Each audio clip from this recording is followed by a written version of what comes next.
నమస్తే, నేను సిరి. జగన్ మేనమామ రవీంద్రనాథ్ రెడ్డికి అయితే టీడీపీ జలకిచ్చిందా? సో ఈ అంశాన్ని మనకు వివరించడానికి మనతో పాటు ఉన్నారు ప్రముఖ రాజకీయ విశ్లేషకులు కేవీవి ప్రసాద్ గారు. నమస్కారం సార్. నమస్తే సార్, ఇప్పటి వరకు చూస్తున్నట్టయితే జగన్మోహన్ రెడ్డి గారి ప్రభుత్వ హయాంలో మనం చూసాం ఏమేమి జరిగాయో. వాళ్ళ సొంత వ్యక్తులతోనే ఎమ్మెల్యేలు అయిన వాళ్ళు కూడా చూసాం. అందులో జగన్ మేనమామ కూడా ఒకరు, కమలాపూర్ ఎమ్మెల్యేగా తను ఉన్నారు. సో ఇప్పుడు వాళ్ళకైతే ఒక జలక్ జరిగింది, మేనమామకు జలక్ తగిలింది. అదేంటంటే పురపాలక ఏదైతే ఉందో అది టీడీపీ చేతిలోకి అయితే వెళ్ళిపోవడం జరిగింది. ఇప్పుడు మరి అక్కడ ఉన్న కొంతమంది మెంబర్స్ కూడా టీడీపీలోకి వెళ్ళిపోవడం కూడా జరిగింది. సో ఇదంతా మరి ఎలా చూడాలంటారు? సో డెఫినెట్గా అమ్మా, ఏదైతే ఉందో ఇప్పుడు మీరు చేరడానికి కారణం ఏంటంటే 5 ఏళ్ళు వాళ్ళు అరాచక పాలన చూశారు. సో వాళ్ళ యొక్క దౌర్జన్యాలు, దుర్మార్గాలు, అక్రమాలు చూశారు. రెండోది, ఇప్పుడు పార్టీ ఓడిపోయిన తర్వాత కూడా జగన్మోహన్ రెడ్డి గారు తిరిగి పార్టీని ఏ విధంగా పటిష్టం చేయాలి, ఏ విధంగా పార్టీలో జరిగిన తప్పులను సరిదిద్దుకోవాలి, ఏ విధంగా మళ్ళీ సంస్థాగతంగా పార్టీని బలోపేతం చేయాలన్న దిశగా ఆయన ఎక్కడ కూడా ఆలోచన చేయట్లేదు. చూశారు కదా మీరు, అన్నీ కూడా చిల్లర పనులు, చిల్లర వ్యవహారాలు కావాలని చెప్పి అపోహలు, ఆరోపణలతోటి, తప్పుడు ఆరోపణలతోటి ఏ విధంగా పాలకపక్షాన్ని ఏదో ఇరుకుని పెట్టాలనే కుట్ల యత్నాలు తప్పించి అసలు ఎవరి వలన పార్టీకి ఈ దుస్థితి వచ్చింది, ఎందుకు ఈ దుస్థితి వచ్చింది అనే ఒక అట్లీస్ట్ వాళ్ళ యొక్క బేరీ చేసుకోకుండా, ఈవెన్ కొంతమంది ముఖ్య నాయకులు, కొంతమంది కీలకంగా ఉండే కార్యకర్తలు కూడా జగన్ గారిని కలిసి దీనికి కారణం ఎవరని చెప్పినప్పుడు కూడా ఆ వ్యక్తి మీద యాక్షన్ తీసుకోకపోవడం, ఇవన్నీ చూసి కూడా కొంతమంది బహుశా ప్లస్ రెండోది, ఇప్పుడున్న రాజకీయాల్లో మీకు తెలియదే ఉంది, ఎటు అధికారం ఉంటే అటు జనాలు గొర్రెదాట్లా తయారయ్యారు. ఎందుకంటే వాళ్ళ స్వప్రయోజనాల కోసం, లేకపోతే వాళ్ళ రాజకీయ మనుగడ కోసం, లేకపోతే వాళ్ళ వ్యాపారాల కోసం కొంతమంది ఇలా రకరకాలుగా, లేకపోతే పోయిన గవర్నమెంట్లో ఏదైనా తప్పులు చేసి తెలుగుదేశం కార్యకర్తలను లేకపోతే తెలుగుదేశం నాయకులను ఇబ్బంది పెడితే మళ్ళీ ఆ కేసుల నుంచి తప్పించుకోవడానికో, లేకపోతే లేదా ఏదైనా వాళ్ళ ద్వారా వీళ్ళకి ఏదైనా హాని ఉంటుందని చెప్పి ఏదో రకరకాల కారణాలు అనుకోండి. ఇప్పుడు కర్ణుడి చావుకి 1,00,000 కారణాలు అన్నట్టు పార్టీ ఓటమి చెందిన తర్వాత పార్టీ మారుతున్నారంటే దాంట్లో చాలా ఆస్పెక్ట్స్ ఉంటాయి. కొంతమంది అభివృద్ధి చూసి వెళ్తారు, కొంతమంది ఏమో మంచి నాయకత్వం చూసి వెళ్తారు, కొంతమంది సుపరిపాలన చూసి వెళ్తారు, కొంతమంది ఏమో నేను చెప్పినట్టుగా వాళ్ళ స్వలాభం కోసం, సర్వైవల్ కోసం వెళ్తూ ఉంటారు. సో ఇక్కడ ఒక విషయం ఆలోచించవలసింది ఏంటంటే, ఆ కమలాపురానికి ఒక పార్టీ అధ్యక్షుడిగా కూడా ఆ మేనమామ అయిన రవీంద్రనాథ్ రెడ్డి గారిని జగన్ గారు ఈ మధ్య నియమించడం కూడా జరిగింది. సో ఆయన నియమించిన ఎమ్మటే కూడా రెట్టించిన ఉత్సాహంతో తిరుపతి లడ్డు గురించి కూడా ఆయన రకరకాలుగా మాట్లాడడం కూడా మనం చూసాము. ఏదో మేనమామ మేనల్ని వెనకేసుకొచ్చిన వైరం కూడా చూసాం. కానీ ఆయన మాట్లాడిన దాంట్లో ఎక్కడ కూడా పస లేదు, ఒక పరిజ్ఞానం లేదు, ఒక విషయం లేదు. కేవలం మేనల్ని కాపాడుకోవాలనే దుగ్ధ తప్పించి ఆయన మాటల్లో ఎక్కడ కూడా మనకి పెద్దగా ఏమీ కనిపించలేదు. సో ఏదేమైనా ఈ రోజున ఈ పరిమాణం సంబంధించడం అనేది ఏంటంటే, సో డెఫినెట్గా ఇప్పుడు కమలాపురం అనేది టీడీపీ హస్తగతం అయిపోయింది. సో కేవలం అది అధికారికంగా ప్రకటించవలసి ఉంది. సో ఆల్రెడీ కొంతమంది జాయిన్ అయ్యారు, ఇంకా కొంతమంది జాయిన్ అవ్వడానికి కూడా రెడీగా ఉన్నారు. ఇక్కడ ఇంకొక విషయం కూడా జరిగిందమ్మ. దీన్ని యాక్చువల్గా ఇది పంచాయతీ, ఇది పంచాయతీగా ఉంది, దీన్ని ఒక పురపాలకంగా మార్చడం జరిగింది. సో ఇప్పుడు ఎవరైతే అక్కడ ఉపాధ్యక్షుడు ఉన్నారో పుత్త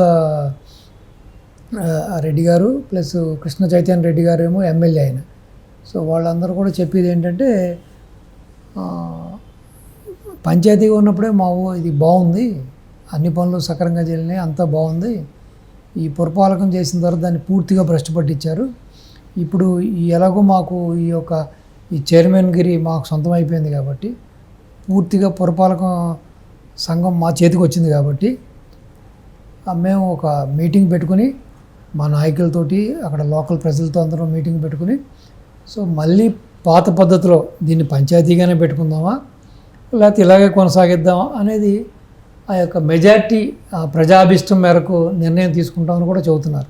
సో ఏదేమైనా జగన్మోహన్ రెడ్డి గారి టైంలో వాళ్ళ మేనమామ అని కాదు కానీ వాళ్ళ బావ అని కాదు కానీ వాళ్ళ అసలు ఏ బంధువర్గం అయినా సరే అన్నైనా తమ్ముడైనా ఎవరైనా సరే పూర్తిగా రాజకీయ విలువల్ని దిగదార్చేశారమ్మా.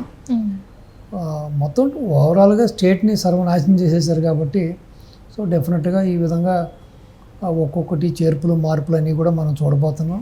ఏదేమైనా మంచి జరగాలన్నదే అల్టిమేట్ గోల్ కాబట్టి ప్రజలు బాగుండాలి, రాష్ట్రం బాగుండాలి, ఊరు బాగుండాలి, ఆ నియోజకవర్గం బాగుండాలి కాబట్టి సో డెఫినెట్గా ఇప్పుడు ఎలాగో ఎమ్మెల్యే టీడీపీ చేతిలో ఉంది కాబట్టి ఇప్పటికే ఈ పురపాలక సంఘం చైర్మన్ కూడా టీడీపీ కైవసం అయిపోయింది కాబట్టి సో ఇంకా రానున్న రోజుల్లో కమలాపురానికి మంచి రోజులు రావాలని, మంచి జరగాలని, సో వీళ్ళు ఎవరైతే ఇన్ని రోజులు వీళ్ళు కబందాస్తాల్లో చిక్కుకున్న ఈ ప్రజలు, ఆ యొక్క పంచాయతీ, ఆ పురపాలకం కూడా బయటపడి సుభిక్షంగా ఉండాలని చెప్పి మనస్ఫూర్తిగా కోరుకుంటున్నాం. అంటే ఇప్పటివరకు చూస్తున్నట్టయితే ఒక చైర్మన్ ఇంకా కొంతమంది కౌన్సిలర్స్, అంటే గతంలో చూసాం కౌన్సిలర్స్ అందరూ రావడం, అప్పుడు ఆధిక్యంగా అంటే సంఖ్యాబలం ఎక్కువ ఉండేది. ఇప్పుడు మాత్రం సంఖ్యాబలం తగ్గిపోయింది. కౌన్సిలర్స్తో పాటు చైర్మన్ కూడా రావడం చూస్తుంటే అసలు వైసీపీకి ఇంకా ముందు భవిష్యత్తు లేదేమో అనిపిస్తుంది. ఇందులో మనం అనుకోవచ్చా, లేకపోతే మీరు చెప్పినట్టు